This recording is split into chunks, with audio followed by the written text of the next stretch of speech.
Welcome to part 2 of my Answering Questions for Atheists miniseries. If you haven't watched the first part or are just extremely bored, there will be a link to the first video in playlist below, and maybe a card I guess. Okay, so here we go, part 2.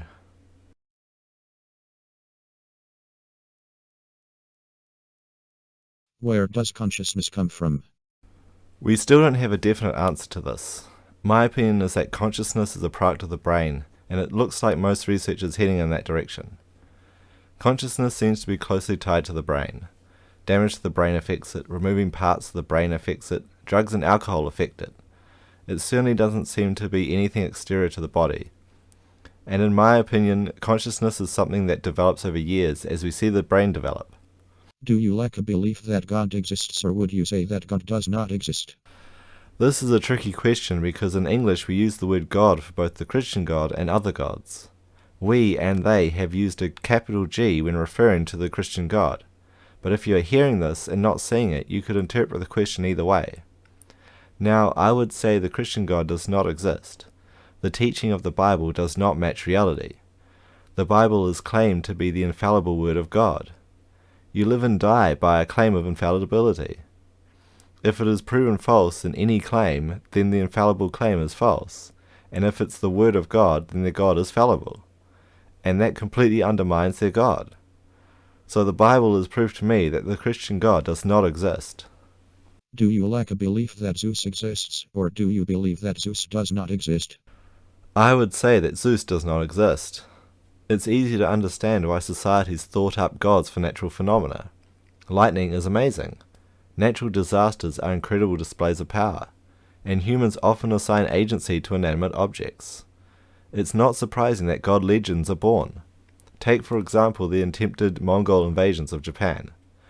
They tried twice several years apart, and both times a typhoon destroyed their invasion fleets. To someone witnessing it, that would seem like powerful evidence of a god intervening.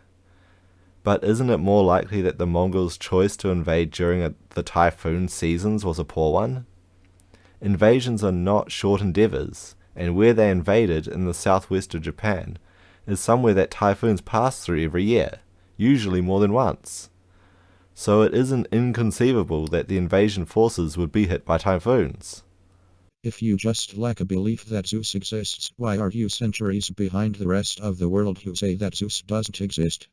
Comparing the Christian god to Zeus is kind of funny if you're going to argue that one exists and the other doesn't. The rest of the world put Zeus behind them centuries ago. Why do you still believe that the Christian God exists? As far as I'm concerned, this question just points out the absurdity of still believing in a God. You can't prove that the Christian God is any more real than Zeus. Faith healing is completely busted. Prayer itself doesn't show anything more than placebo. If we look at Christians as a whole, they aren't any more likely to have good things happen to them, or any less likely to have bad things happen to them. To make out another religion as absurd when your own is no better foundation is just hilarious. Do you act according to what you believe, or what you just lack a belief in?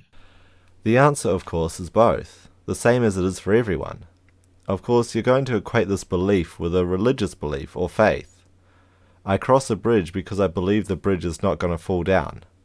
I'm not afraid of cemeteries or the dark because I don't believe in ghosts. This is not a religion, it's just experience and reason. What evidence is there that atheism corresponds with reality? As far as I'm concerned, reality itself.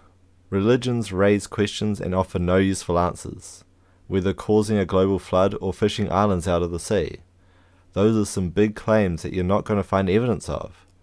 And yeah, I'm aware of the bullshit claimed evidence Christians have of the flood.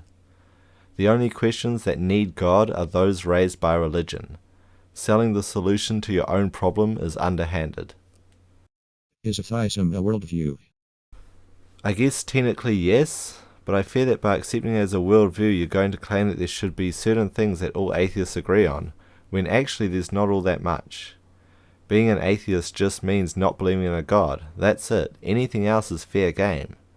We view the world without seeing a God or gods behind everything. If not, what is your worldview? This one is skipped.